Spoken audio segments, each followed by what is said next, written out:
Lynn, when John was growing up and you had to do the advocacy for him, what did you learn, and what wisdom do you have to pass along to parents who are currently advocating for their neurodivergent little ones or adolescent ones? You know what? It's not an easy path. And I think especially, John is in his later 20s, and back then it was even harder because there was there was no, I had a dial-up computer. Like there was no Google, there were no Facebook groups.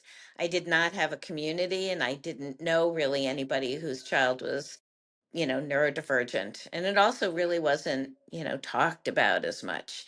You weren't allowed to discuss those things, which is crazy. Hmm. But, nobody did back then.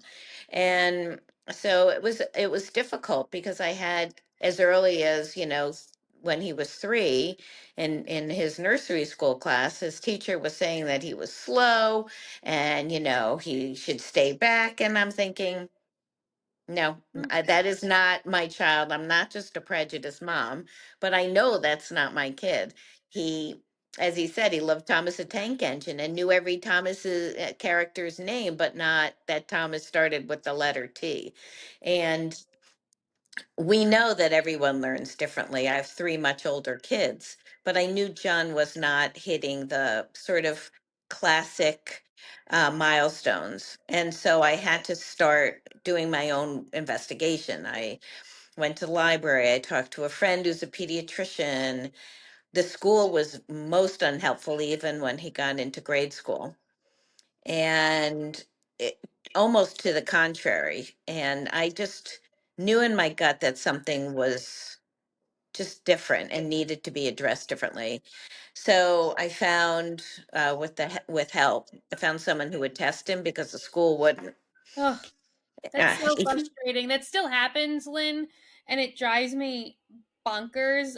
It is something that I still have patients who struggle with, that like the school system like won't test a child when there's something going on. They're like, oh well, they're passing, and it's like, yeah, oh, but like, and something I also always say, because it drives me really batty at work, is like being neurodivergent and intelligence and IQ are very separate things.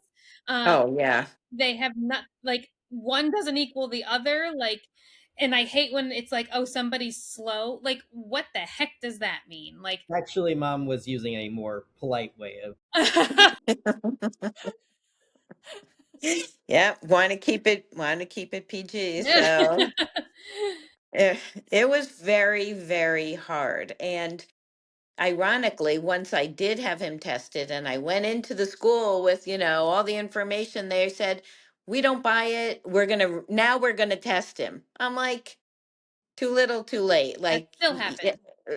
really, I, I was so unhappy. And then the learning specialist said to me quietly, I don't know how to teach a child who's dyslexic.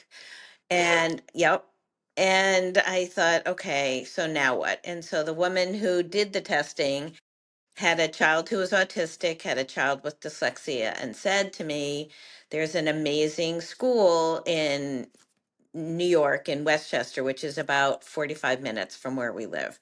You really should look at it. John belongs there. They teach children who are dyslexic, who have high IQs or other language-based learning differences.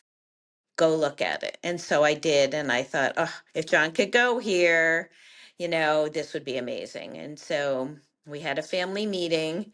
And because, I have older kids also, but back then, how are they going to get somewhere? I was driving, at least like almost an hour each way. And we made a family decision that John really needed to go, private school. So we decided we'd all eat a lot of peanut butter and jelly. And, we really made the family decision. And I think once John was admitted, was a process too. We were so thrilled because he met his people, I met people. It was finally a really honest conversation. He's like, he felt better knowing that, you know, his label, which some people are reticent to do, but I think is important.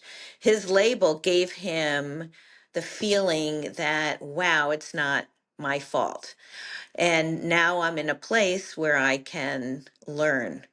And everybody there was in the same boat, and all the parents had the same story I did. And so it was really, really great for us both to find people that we could communicate with and felt, you know, we had compassion for each other.